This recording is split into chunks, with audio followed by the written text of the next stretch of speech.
جناب قاسم سوری صاحب کے خلاف وہ بھی آج واپس لے لی گئی ہے۔ اس کے علاوہ اگر دوسری خبر کی طرف میں آؤں، عدالت کی جانب سے کیا بڑا حکم آیا ہے نواز شریف کے حوالے سے، تو یہ ناظرین اس طرح سے ہے کہ احتساب عدالت نے ایک حکم دیا تھا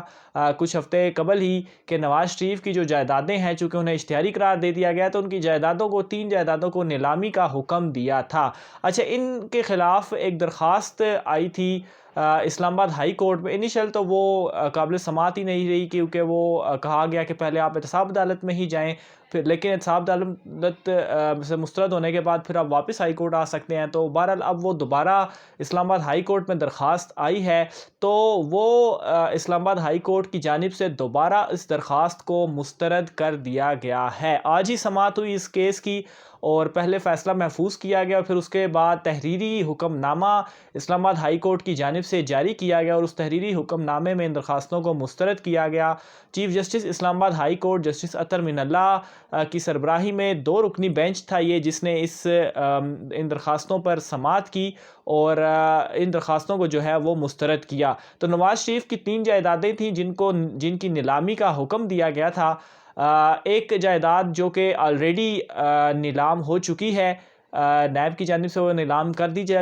گئی ہے، جبکہ 2 جائیدادیں مزید ہیں اور ان 2 جائیدادوں کے نیلامی میں بھی جو کوئی اگر ہرڈل تھی بھی تو وہ اس حکم کے بعد درخواستوں کے مسترد ہونے کے بعد وہ ہرڈل ختم ہو چکی ہیں اور اب مزید یہ جو 2 جائیدادیں ہیں نواز شریف کی یہ بھی نیلام ہونے جا رہی ہیں اور میرے خیال سے غالباً کوئی 1 ماہ کا وقت ہے نیب کے پاس کہ 1 ماہ کے اندر اندر وہ ان جائیدادوں کو نیلام کرے گی اور پھر جو اپنی یہ رپورٹ وغیرہ ہے وہ نیب کو بھی وہ دے گی کہ یہ جائیدادیں تھیں اور یہ ہم نے نیلام کر دی ہیں۔ تو یہ ایک بڑا اگر اس کو سوچا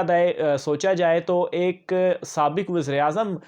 جو رہ چکے ہیں اور کئی مرتبہ رہ چکے ہیں وزیر اعظم، عدالتوں نے خیر انہیں نااہل قرار دیا، تو ایک تو وہ اشتہاری بھی قرار ہو چکے ہیں اور دوسرا ان کی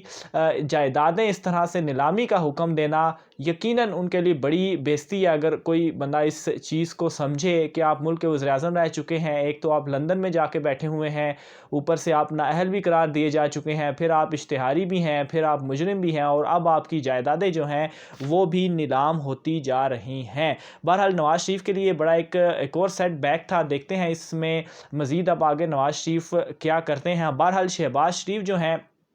مفاہمت کے بادشاہ، وہ کوششیں کر رہے ہیں کہ کسی طرح سے ابھی تک وہ یہ کوششیں کر رہے ہیں، ابھی تک وہ کپتان کو سمجھ نہیں پا رہے۔ وہ یہ چاہتے ہیں کہ این آر او انہیں مل جائے لیکن کپتان انہیں این آر او نہیں دے رہا اور اسمبلی بھی ان کے بغیر اب آپ دیکھ لیں کوئی بھی قانون سازی ہے تو اپوزیشن نے یہ طے ہی کر لیا ہے کہ حکومت کی مخالفت کرنی ہے، لیکن اس مخالفت کے باوجود